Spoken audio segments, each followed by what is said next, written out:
So welcome guys to our Accelerate session, easily one of my favorite sessions every month where we get to interview a successful gym owner and ask them what's working and what sort of things have they trialed in the past that maybe didn't work so well. And the goal, I think, is just to find little shortcuts. Obviously, all of us are gym owners or gym managers that have logged in, and there's so much about our model which is similar to the other people that have logged in as well as our guests today. So I really want to encourage you to use this time well today. Look for little things that you might be able to take away and apply to your gym. I want to do a special welcome to our guest, who is Cameron Hoban. Welcome to the call, Cameron. Thanks, Steve. Thanks for having me along. Hey, Cameron and I actually went to university together, so we did PE teaching. And Cameron's been a gym owner for many years. Tell us a bit about the gym that you owned and how long you had that for. Yeah, the gym I owned started specifically as a personal training studio. That's how we opened up. And that was in end of 2003. So the business, which I recently sold after 17 years, so it's going into its 18th year now in existence. The business model has evolved a little bit over the time. As I said, it started primarily as a personal training studio, but over time that evolved, and now it's probably, I guess, best described as a boutique gym, which has a special focus on personal training and group training. Sure. And give us a bit of insight. None of us obviously based down at Cronulla in the south of Sydney there, but when you say boutique, what are you charging for gym memberships if someone wants to come in and do gym or classes and stuff? Yeah, I guess when I say boutique, I'm probably more referring to the service aspect of it, sure. and probably the size aspect as opposed to the fees. Okay. Fees wise, I think from where I left, the PT was around $80 for an hour session. Yeah. The half-hour sessions were $50 an hour, and we did a 2-on-1 session that was about $115 an hour. Okay. Yeah. And what about gym access if I wanted to be a gym member? Yeah, so we sort of ended up going down that path probably about midway through my tenure, as the business evolved and sort of changed, pivoted a little bit. So in the end, we offered a range of different membership packages, and the prices probably ranged anywhere from $50 up to about $80-something for your monthly direct debit. The reason for the differential in the price was that we aim to reward people that were doing weekly personal training and keep them engaged in what we considered to be our premier service, which was the PT. So those that were doing regular weekly PT with a personal trainer actually could take up a membership at a discounted rate, and we had a different package for that you could come and get gym access and class access like with most traditional gym memberships without the obligation of PT, and you just pay the full rate of $80 a month for that. Yeah, very good. And for guys, you probably heard me sort of mention the gym you did own. Cameron had it for 17 years and actually sold it last year. And because his plans of sort of moving to Italy have been postponed with COVID, he's still sort of working inside the gym at the moment for the new owner. Part of it as part of an agreement as a handover, but also without anywhere urgently to move to, you're still in there. So we'll touch on the sales sort of aspect a little bit later, but this is obviously a business that you know sort of intimately. What type of classes were you offering in there? Well, we had a pretty good range by the end. I think we had a timetable again for a gym of our size up to about 30 classes. So we had Pilates, we had boot camp, we had spin and indoor cycle classes. We had a circuit class, and we also created a class of our own, which was called Spin Lattes, which is basically a combination of HIIT spin followed by Pilates, and that actually became quite popular. Yeah, that's interesting. It's and run groups, which was our group training actually started with run groups. It was when we were first a personal training gym, we added a couple of run groups because a lot of our core clients were interested in running, and it was just a way of us to get together in a social context and have a run together. It was basically just a value add. And then it sort of grew from there and became a regular part of our group training timetable. So it's good. It's charging members anywhere from sort of $50 to $80 a month to use the gym, 30 classes a week with a variety of things. It's interesting what you said about the classes, the hybrid one, spin and Pilates. So we do like a boxing and a run group at the moment. And effectively, it just enables us to have twice as many people there because we sort of have two groups. Yeah. But we just found that not everyone could run for an hour or wanted to run for an hour. They're a bit sort of scared by it. So a little bit of both has been popular. Yeah. Well, similar to how the Spin Lattes was born, that a lot of people I find get bored on bikes for a full 50-minute spin class. There was people that like to come in and do, high intensity for 20 or 30 minutes, but also like to have a stretch and some mobility at the end of the session as well. So this was a way for those people, those time poor people, to tick those boxes. Yeah, sure. For those that haven't been to your facility, you've actually got like a pool in the complex and stuff as well. How did you sort of, how do you manage like a pool and a retail place where you can get a coffee and ice blocks and stuff like that? Yeah, you're right. So it's a 2-level complex, and the bottom level has 2 pools in it, a 25-metre lap swimming pool and a 15-metre sort of young child learn to swim pool. Look, when I first went in there, I went in there because I liked the location and I saw the potential for the gym mainly. The swimming side of things was never my passion, but I took it on with the intention of maybe building it up a little bit and then subletting it out and having a passive income from that, which is how it all unfolded. So I probably ran it for around 3 to 4 years. And then after that time, I put it out to tender and actually got a tenant in who just basically paid me a leasing fee, but I maintain rights for my members to use the pool as a part of their memberships. Reality is that not many do. And then, we've got a retail shop at the front because we're on a reasonably busy promenade there. It was just an opportunity for another revenue source. And so we sell supplements and nutritional supplements training-wise out of that, but also a few things to the general public. So it was pretty full on in the early days when I was managing both areas, but the plan to focus in on the fitness side of things, it worked out really well. And then we tend to generate a little bit of business from the Learn to Swim and swimming program as well. So it works quite well. Yeah, I love that idea of subleasing the pool. Not only do you get sort of consistent rent from someone, but it's a little less for you to sort of focus on because it's a pretty big engine if you're running all those different parts. Yeah. I also like, if you're selling drinks and ice blocks and stuff and you've got a little retail part, you've got so many people going past to sort of buy stuff who are going in and out of the pool. They probably sort of see the gym option, even if they just came to bring their kids to the pool or something. Yeah, it definitely draws a few people in having a shop, if people want to drop in for a water or a coffee or a drink, and then they notice what else we have on offer that they otherwise wouldn't. So yeah, we've definitely generated some new business out of that. It's good. I know for a lot of the guys that have logged in, there's not necessarily an option for a pool, but for some of you, you've got additional space. There's opportunities to rent it out to a physiotherapist or a massage therapist. There's an opportunity for a little cafe or potentially renting space to a cafe where you don't have to run it yourself. So I love that you've sort of been able to share that as an example. Give us a bit of an insight as to like the number of members training in the gym and how much PT were you doing when you sort of sold the business last year?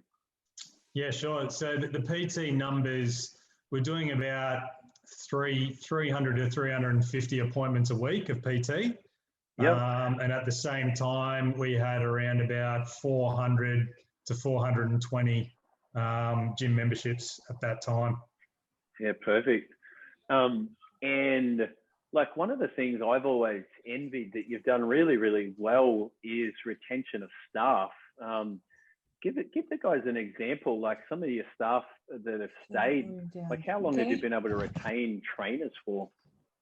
Yeah, that has been one of the really satisfying things in my business life is to be, and it's obviously aided the business to have that stability. I've had 4 trainers that have served the business for over 10 years.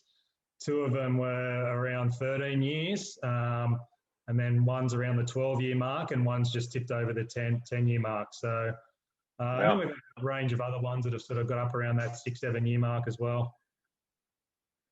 It's magic. Like I know one of the biggest challenges we face in the fitness industry is, like any small business, is staffing issues.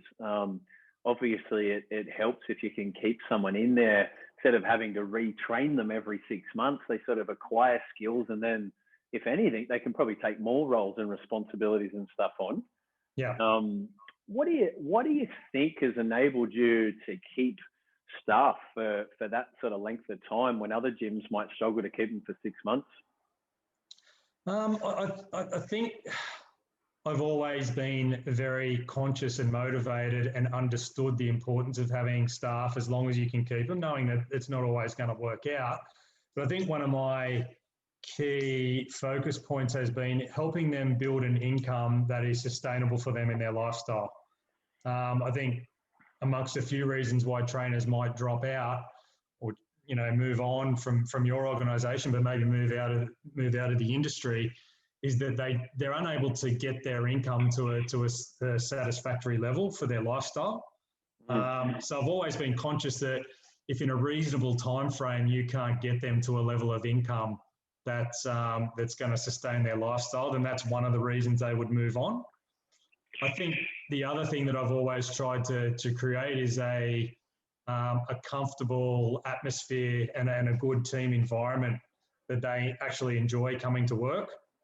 And that, there's obviously a range of things that facilitate that in terms of the culture that you drive, but, social occasions, the way that clients integrate, staff bonding sessions, all of those things are quite important. And the way that you as a leader treat them and the way that your senior staff treat junior staff, I think has always been important. And probably the last thing is helping them, develop a roster or working hours that are also a little bit more sustainable.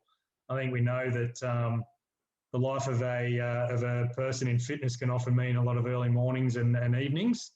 And, from day one, I've tried to give them a pathway where, they're not going to be working 4 or 5 early mornings or 4 or 5 nights on the same week.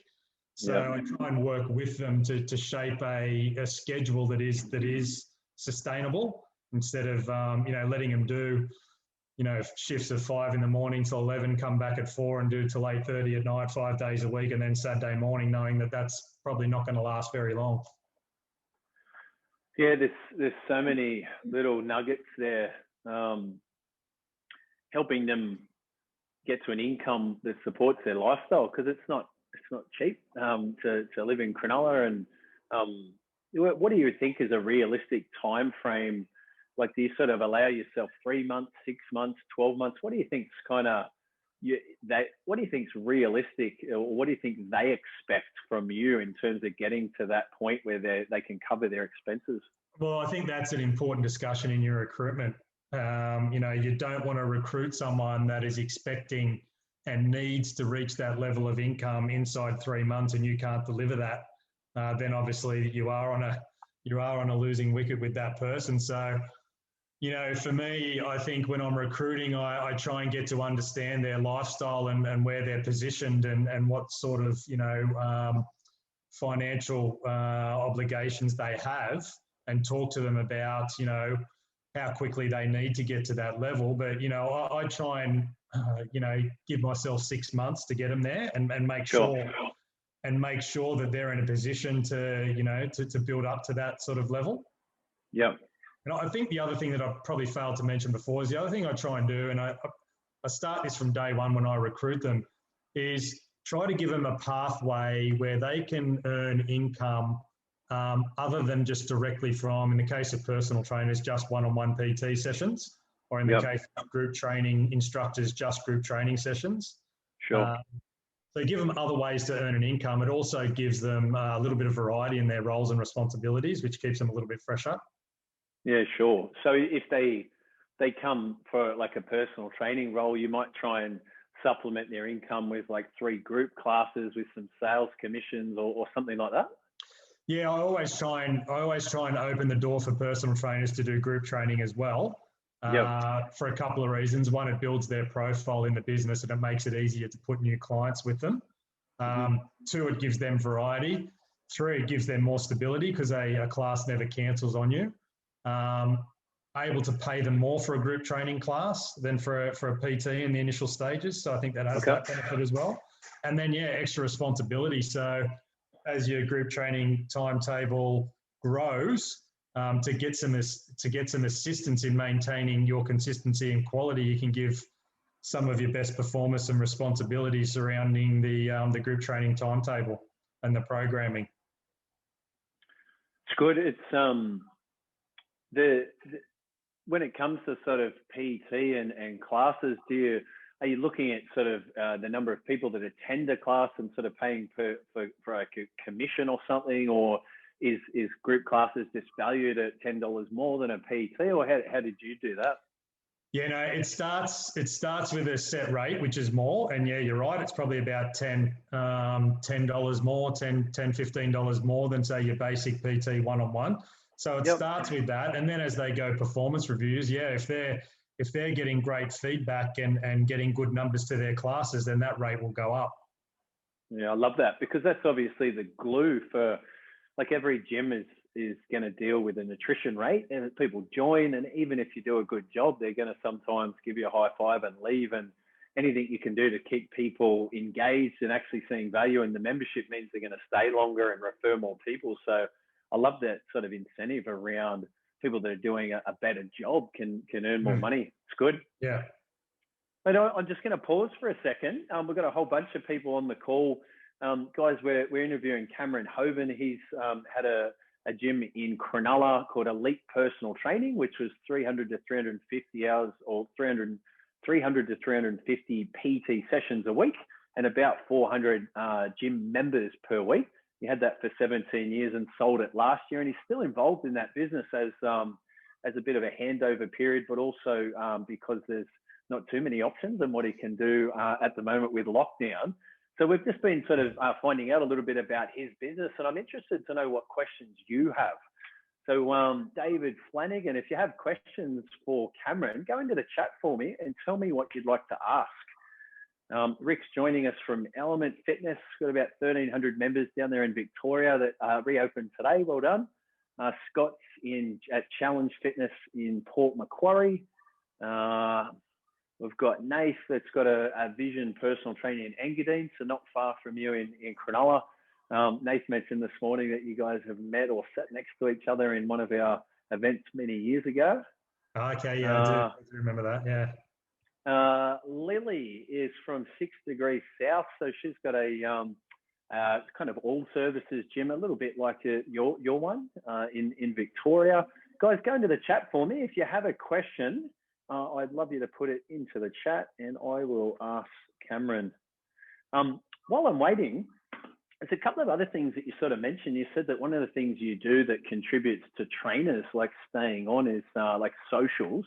My mum and dad still live in Miranda, not far from your gym. And I remember going and running the Sutherland to Surf, not very fast, mind you, but I ran it. And I remember seeing all the shirts. So like all your guys are there in singlets or T-shirts, big sort of marquee at the end. It was quite obvious that you had a good presence there. What other sort of stuff do you like to do, like in terms of socials, do you think that help with retention? Well, we run, I know like a lot of the guys probably do, we run a number of challenges each year, probably 3 to 4 of varying lengths from, 6-week challenges to 8-week challenges. Okay. And we usually finish those challenges off with a social day where all the trainers come along, the people that went in the challenge, potentially their partners. Obviously, this is all outside COVID restrictions. But yeah, even just members of the gym or people that have done previous challenges that are still in in the system that didn't necessarily do that challenge, and we have a social day.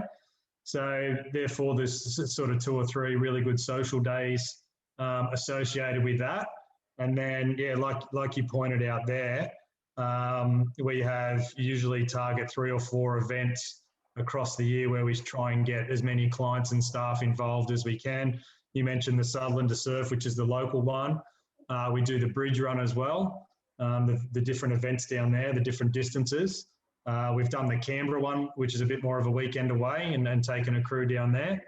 So they'd be the main things we've done with staff. We've done smaller scale stuff like some 10-pin bowling days, but to be honest, probably the things that I've found most valuable that people really look forward to is those end of challenge parties, the Christmas parties, and those big event days where people come along, and some of them are just supporting. They're not even going in the actual race. I love that. I love that they come for the social and they don't even need to do the exercise. That's a good culture. When you say like a social day, is it like a barbecue, or do you hire a venue and do like a sit down dinner? What's your favourite, or what do you do? Yeah, typically we've hired a space. So it could be like Highfields, the big pub there at Caringbah, you hired a room there. We've hired a room at the RSL. Depending on the scale of the event, if it's after drinks, after one of the runs, sometimes we just arrange to meet at the RSL back in times where you didn't have to scan in, and you could go in whatever size group. Sure. So there might be 30 or 40 people that meet at the RSL or a bar of choice, or like you said, a restaurant. So it just varied. But yeah, probably the ones that were most successful is where we specifically hired a space. I love it. I think the social stuff makes such a big difference. I mentioned Nathan that's got the vision in Engadine. He was sharing that they're using, I think he said Kahoot, as a software to do like trivia on Zoom at the moment. So his gym's shut like yours.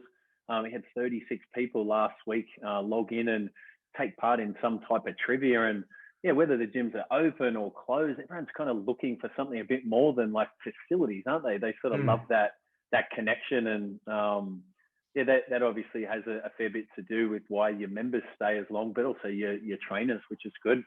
The community thing has been absolutely essential to the success of my business. If you go to my business, it's certainly not cutting edge facility in terms of what's available in terms of equipment and all that sort of stuff. It's definitely the community aspect that's really kept us as successful as what we've been. Yeah, it's full testament to the effort you've put into it. I've got some good questions that have come up. Tim's got the Plus Fitness in WA. He says, how do you help trainers to build up their income? Are they doing their own sales, or do you do the sales? How does it work to sort of build your personal trainers' hours up?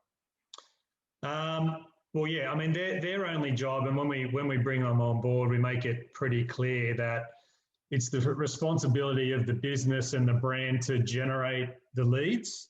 And their job is to make sure that they deliver a service that warrants, those clients, staying medium to long-term clients.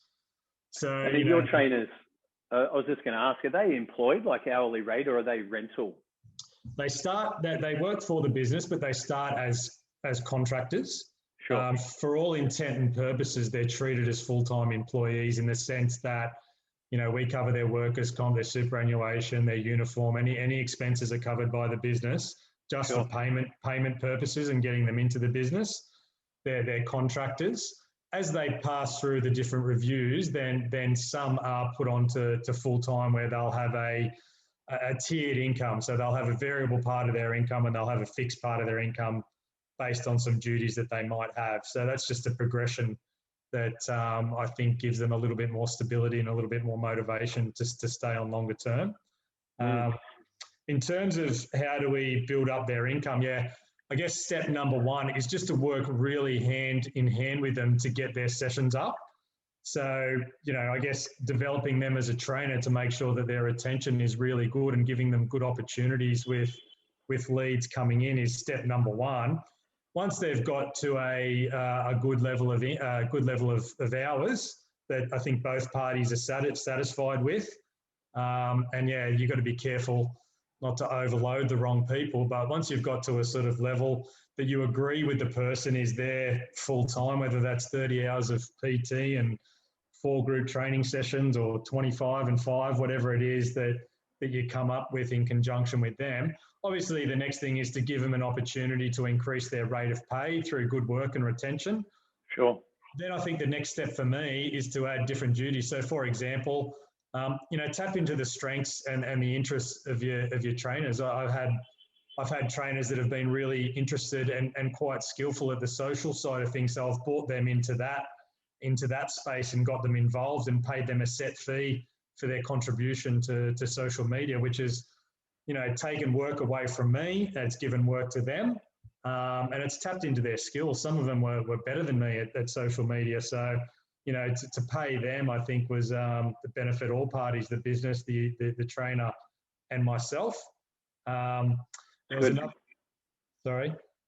That's good. It's I'm just sort of thinking back because you mentioned before, like one of the reasons why they stay on is because you know that you can get them enough income for them to stay. So they don't get to 6 or 12 months and go, fitness industry doesn't pay me enough. So you make sure that you manage their expectations on how fast it's going to grow. I like that you said the business and the brand is responsible for generating most of the inquiries. So if they can focus more of their time on the product and the service, you're obviously making money from them. But I like that you actually take some of that onus of putting people in front of them, as a business role. Yeah. I also love the one that you're sort of giving them other roles because they get bored otherwise. Like if there's no additional roles, responsibilities or progression, that's another reason why they go, thanks, I've sort of done everything I can here, and they still leave. Yeah, definitely. It's good. Other questions.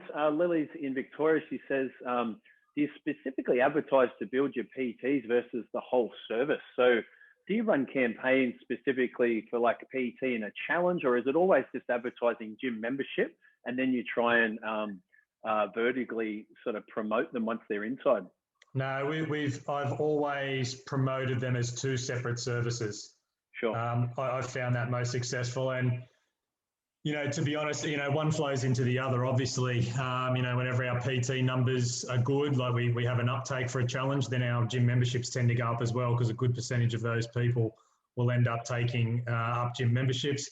Similarly, when we have a successful campaign, promoting memberships, it has a good positive flow-on effect to our PT as well. So we do promote them separately. I'll have a separate campaigns and social media campaigns that hone in on PT, and then I'll have some that are specific to the memberships. I've had a couple that are all in one every now and then, but generally speaking, I try and design my campaigns separately, and then, as I say, one tends to flow into the other.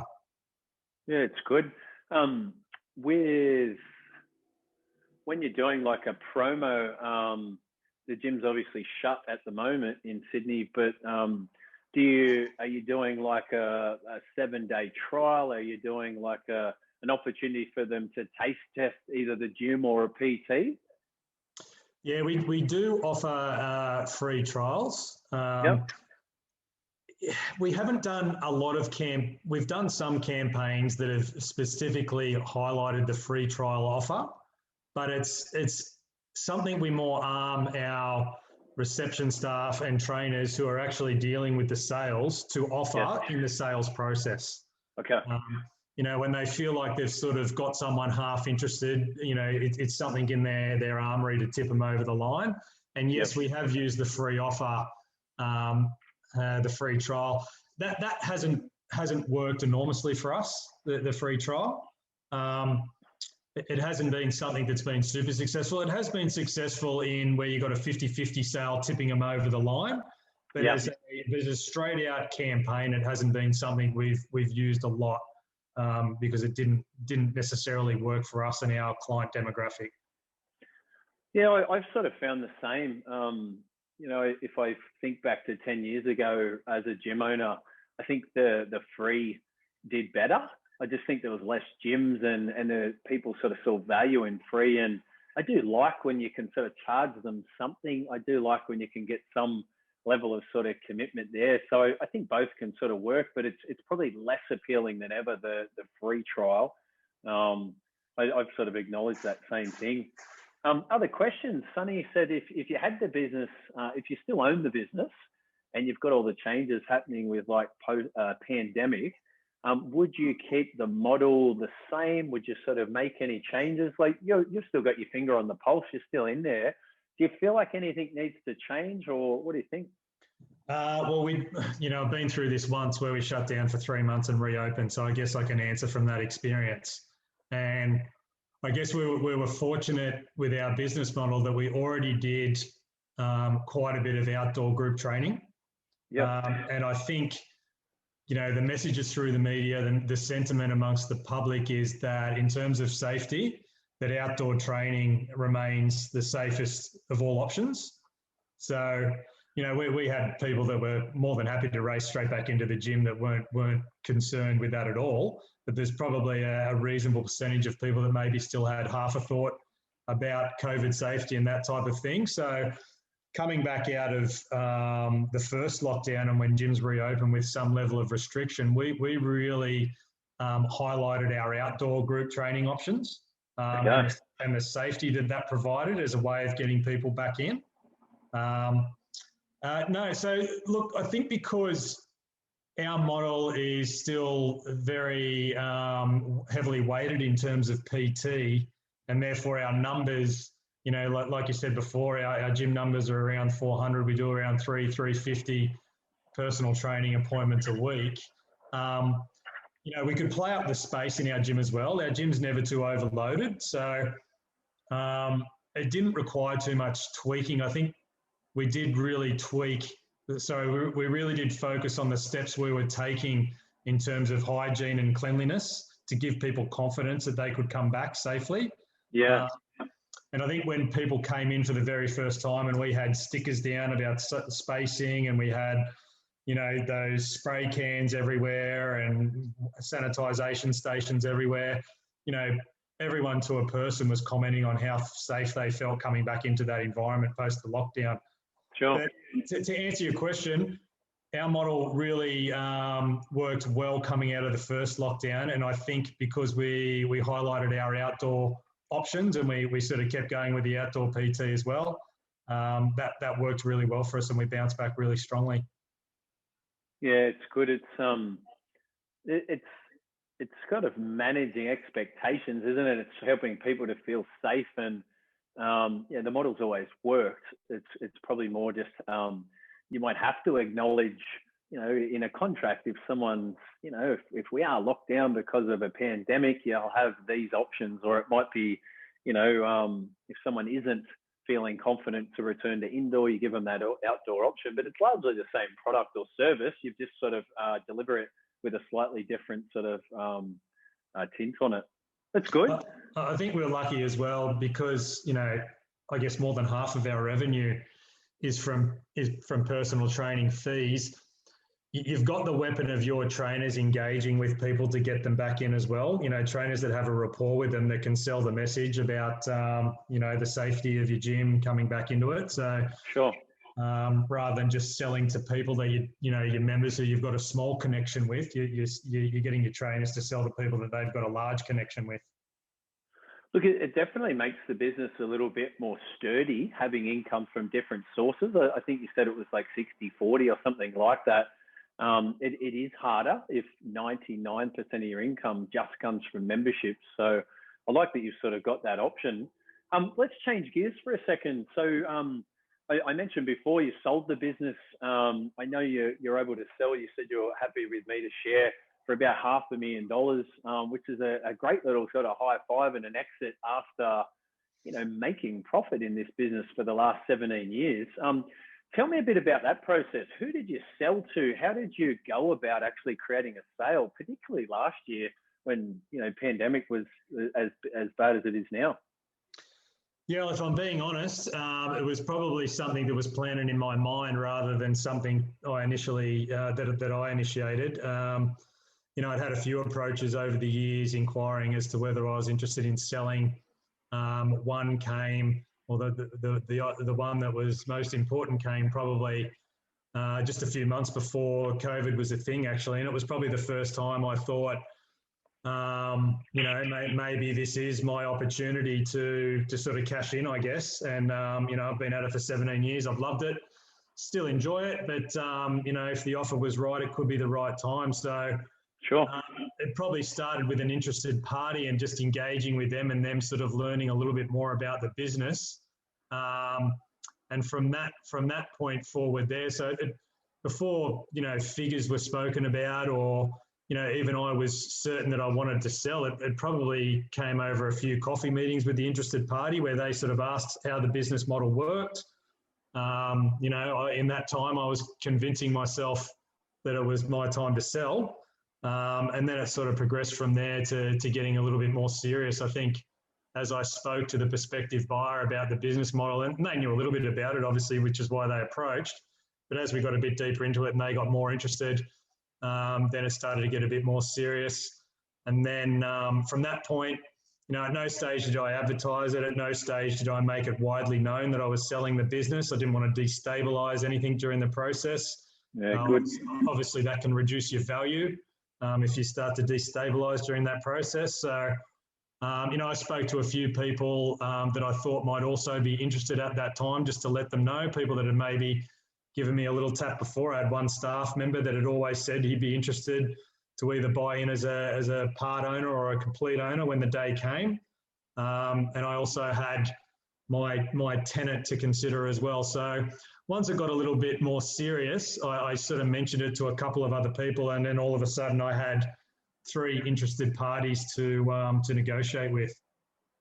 What's the advantage of having more than one potential buyer, do you think?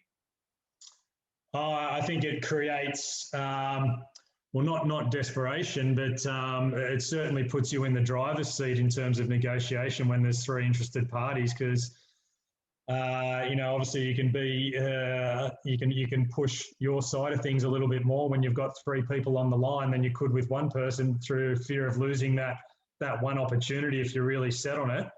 But yeah, I guess the fact that they approached me put me in a pretty reasonable position. But definitely having 3 parties was beneficial. I felt comfortable that one of them was going to buy it at the price that I was sort of pushing for. Yep. At all times, and that sort of helped me as well. It's good. It's it's a smooth transition because you can hand it to someone that you know is going to look after your staff and your members, because you've done those coffee things, and it's not just going out to a random who wants an investment.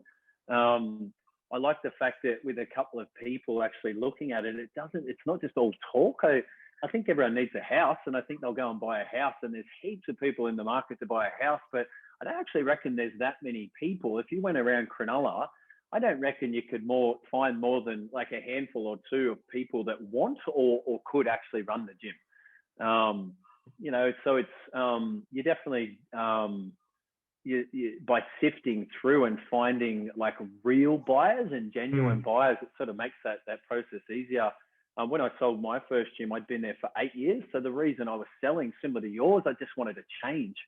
At the same time, we had a second person that was interested, and all of a sudden the first one moved ahead and it sold in like 30 days. Without the second one, everyone's looking at it going, well, what's wrong with this business? But like your business, my business, they're making good money. It was an actual good acquisition, but the fact that they're the only person looking almost gives them fear, and they think, why does no one else want to buy it? Yeah. I love that you sort of not only had 2, but there was a couple of interested parties there. You said that you organised a little bit of a handover process. Like, you're obviously still in there now. What was your original arrangement before sort of COVID changed or extended things? Did you say, I'll help out a certain number of hours, certain number of months? What was your term? The buyer wasn't someone who was currently running or had experience in this type of business model. So he asked and if I'd be interested in a sort of 6 to 8 month handover period where I could basically, pick my hours within reason, just to make that a smooth handover period, which I was happy to do. Obviously, when you invest 17 years in a business, it's obviously a business transaction and you want to make money out of it. But I've got a lot of connections in that business in terms of the staff that I've developed, in terms of, clients that have become long-term friends. So to know that the transition and the handover was going to be smooth and the business was going to move forward. And obviously, when someone's been really good in the negotiation process and they seem a good person, you want them to have success with the business as well, and you want the business to live on. Yeah. So it was a no-brainer for me to put in a 6, 7, 8 months at a scaled down level where I could basically pick my hours, which I said I'd be happy to do 20 to 25 hours a week, and I was probably 20 hours a week, and I was confident that I could have quite an impact for him. Turns out I probably am not even doing that, but I think what I'm teaching him the ropes, and I've probably reduced the anxiousness of the staff and the clients to know that the transition and the handover is going to be smooth, and they're going to continue to get what they've gotten for the last 10, 15 years. It's good. It's obviously with that buyer, without the experience, it's really valuable. I think for my one, it was able to go a bit quicker simply because it was an existing gym owner that knew the model and didn't really need me around. Yeah. I think that's really cool. Let's change gears again. You mentioned before, sometimes your staff are looking for ways that they can sort of add another skill or get paid for something else. You said that you actually have one of your staff that's quite handy when it comes to social media. So instead of sort of outsourcing to an agency or a company, you're actually paying someone internally to help out with social media. How does that work? How did you set that up? What do you pay? How many hours? What do you do? Yeah, so I give him a set fee, which was I think the starting when he first started, it was $500 a month on top of his wage. So it was a modest starting point, but I wanted to give him the opportunity and see what he could contribute, and then move it up from there. So I would sit down with him and we would make a sort of like a rough monthly strategy of what we wanted to promote, the messages that we want to get across. Great. And then it was his job to go out there and source the images and get the content together. He'd run by his weekly plan with me. I would approve it, and then he would go and do all the posting and all that type of thing. So great. Part of his job was also to go and look at what other people were doing as well. So to be surfing social media and seeing what's going on out there and bringing some new ideas to the table. And it's not a lot of money, like $125 a week. For a role that, like, you can't do everything in these businesses at that size. There's just so many hours in the day and you can't do it all. So you would sort of have a bit of an idea and recommend stuff around what's the offer or promotion going to be. And then you'd come up with a bit of a plan together as to how you would roll it out, whether it's email or Facebook. It was his job to actually implement it. Yeah. Do you know roughly like how many hours he would spend? Do you sort of know what he would put into it each week?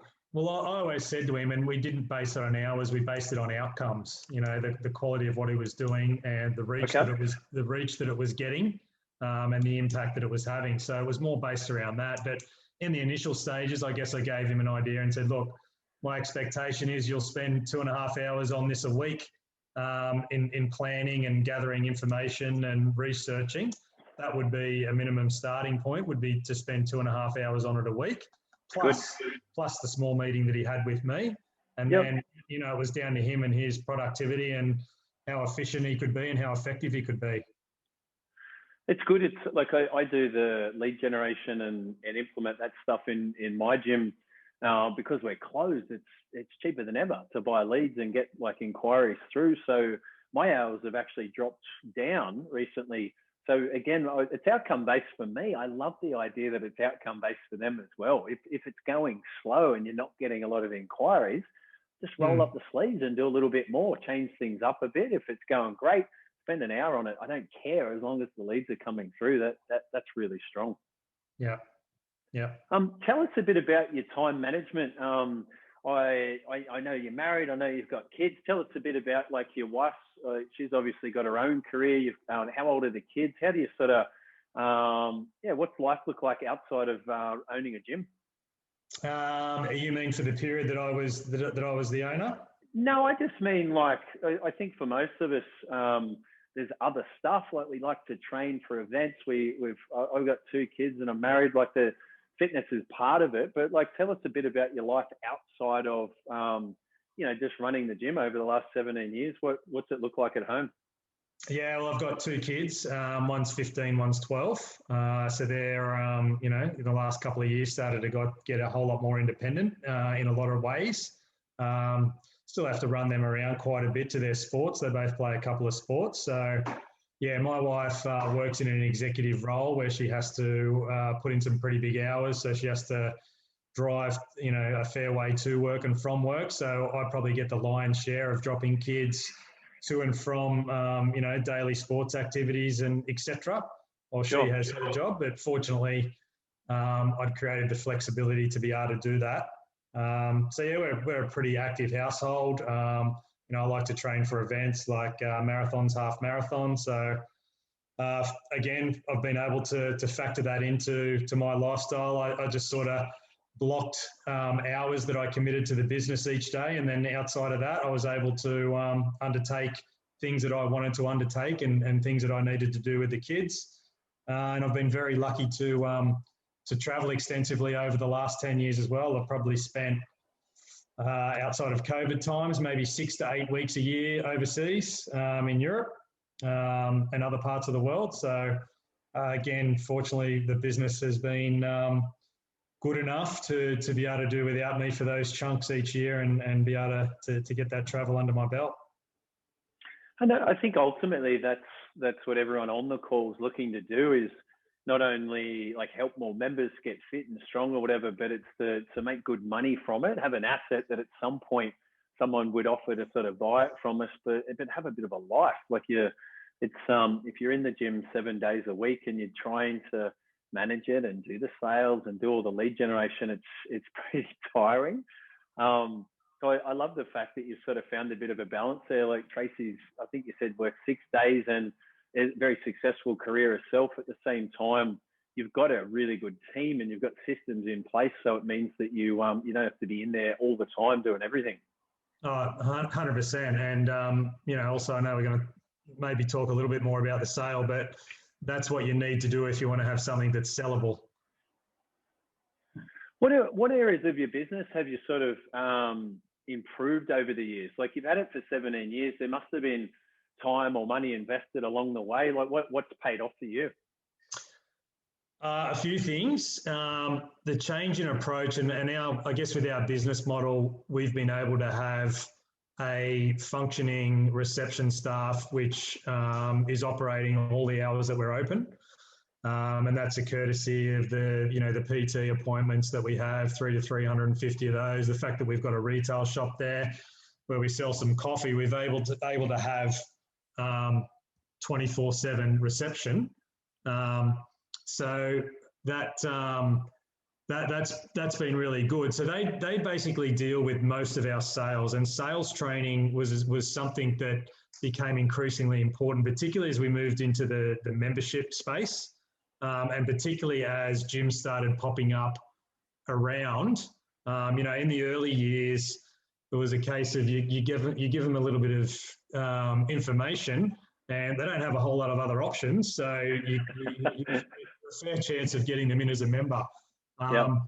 Whereas now, obviously, it's super competitive, probably everywhere, but particularly in our area, close to the coast of Cronulla. So you can't just give them information and expect you're going to convert them all into, members or PT clients. So putting resources into sales training, and, I know we used you for that, and we've used a couple of other means as well. And that has been super important to, in the membership space, to increase our conversion rate of memberships.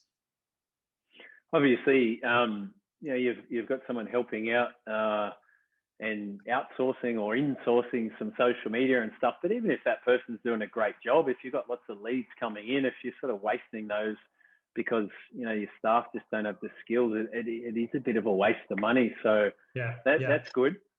Anything you sort of like, you've had a good career in the fitness industry. Anything you wish you kind of knew in the early days or mistakes you've made that you've learnt from?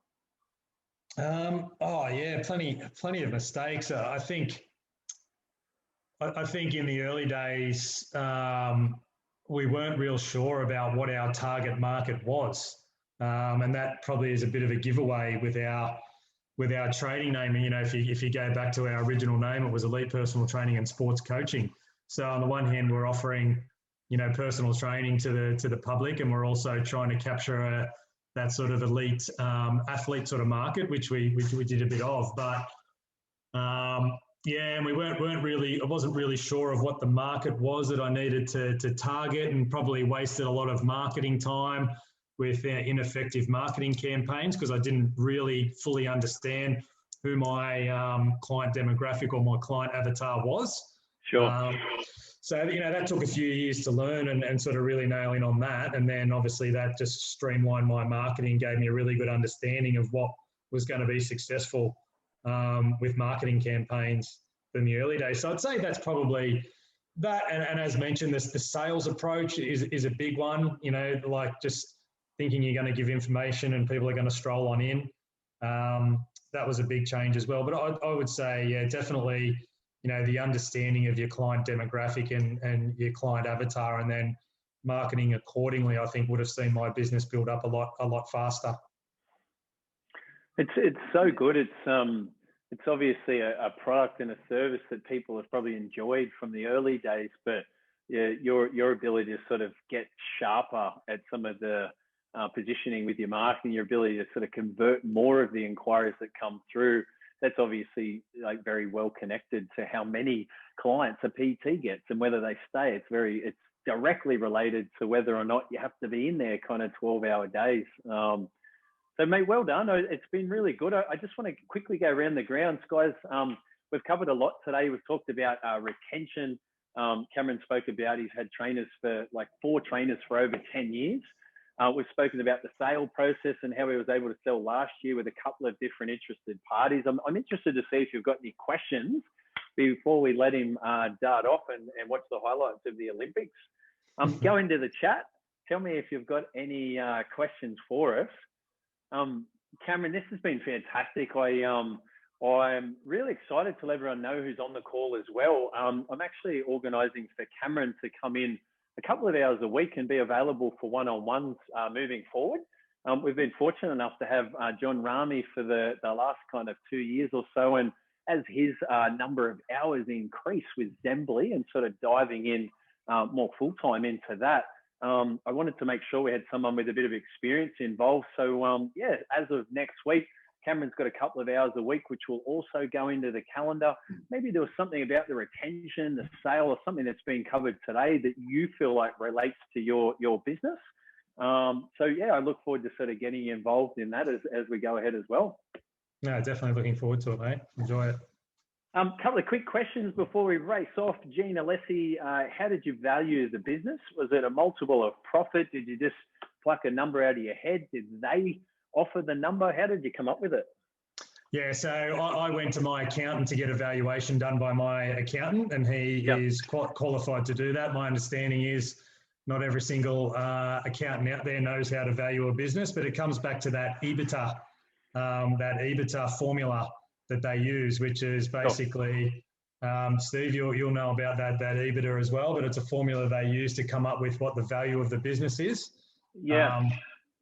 So you essentially, I found I got like 3 years of my last year's P&Ls, and then you give it to your accountant if you want to try and value it. Sometimes someone buying it doesn't really believe your valuation of it, so they might want to get their own evaluation or their own accountant.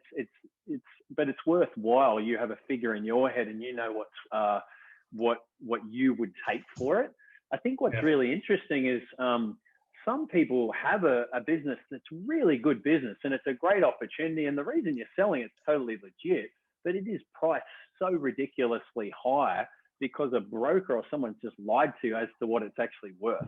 So I think for yourself and me, like with our sales examples, we're actually able to get a result where both parties were happy. It was actually good and it moved through pretty quick because it was actually priced like fairly. So I sort of encourage you guys to go through that process. yes, with my P&Ls, like I'd been putting through stuff through my business for years, which didn't necessarily needed to be put through there. So if I buy my wife a bunch of flowers, or if I put a flight to Los Angeles there, technically that was going through my tax. However, the new owner doesn't necessarily need to fly to Los Angeles every year in the business. So you can do your little add backs. Let's say there was 150 grand worth of profit in there. By the time you put back all the things that you didn't actually have to put through there, the business might show $200,000 of annual profit, and then you can sort of get an EBITDA or an estimate of that. But in answer to your question, Gene, I'm seeing businesses sell for 2 to 2.5 times EBITDA at the moment. And the only exception to that is when there's just a super passionate person that trains in the gym that falls in love with it, and they pay something over that. So that still happens. Yes, to add on to that, Steve, my accountant, had a similar formula. So he worked out the EBITDA, which is income before tax and amortization. And you got your add back. So you've got your wage, whatever you were paying yourself, you add back into your net profit. Yeah, stuff you're putting through the business that are really nothing to do with the business. You put back in, like my 6 to 8 weeks overseas a year where I don't think I saw a gym but claimed it. Back in to come up with your EBITDA figure, and then you times it by 3. My understanding is that you times that by 3, that's your best result, according to the textbook. And then, for example, my negotiation was he come in and he wanted to pay, to start with, he wanted to pay 2.5 times EBITDA. So we had to negotiate from there. It's always good, Gene, if you can have a little bit of leeway. So I never sort of would advertise it because everyone wants to have a bit of a win. If you want to sell for 400, maybe start it at 450 or something like that, just so there's a little bit of wiggle room so everyone feels like they're a winner. Other questions: how do you train up inexperienced PTs? Do you hire anyone that's sort of raw, or are you getting them with a bit of experience? And what do you do to get them up to speed? No, well, we've had both over the journey, people that are reasonably fresh. We have an induction training, which for an inexperienced PT will definitely be longer, where we've got a staff manual, and we basically work through that staff manual, which depending on the person's qualifications and experience will determine the length and the depth of that. But pretty much it's a sort of a 3-day type thing, and it can be structured to suit the person coming in. If they've still got finishing up other work, you move it around, but it's basically what would work out as a 3-day sort of induction training. And then it finishes by just shadowing some of your senior staff, both in a group training setting and a personal training setting, to see your systems and processes actually in action. I love that. I've seen others that do like 2 hours a week over 8 weeks. I love the idea of like 3 more intensive days where you get someone up to speed, maybe capable of bringing in some dollar productive hours earlier. That's great. Very good. Hey, listen, guys, I'm very conscious of Cameron's time. You've gone over and above, just like pulling back the curtains on what's worked and the stuff that hasn't. And thank you so much for your time today. Absolute pleasure, mate. Enjoyed it. Guys, quick reminder, I will add Cameron to our members Facebook group. His schedule will open up for 2 hours from next week onwards to handle one-on-ones. If anyone wants to sort of ask a little bit more about that, obviously available to book in with myself as well for one-on-ones. But thank you so much. Be sure to reach out and say good day to Cameron as well in the network. Thanks, guys. Enjoy the rest of your day. Thanks, guys. All the best. All the best.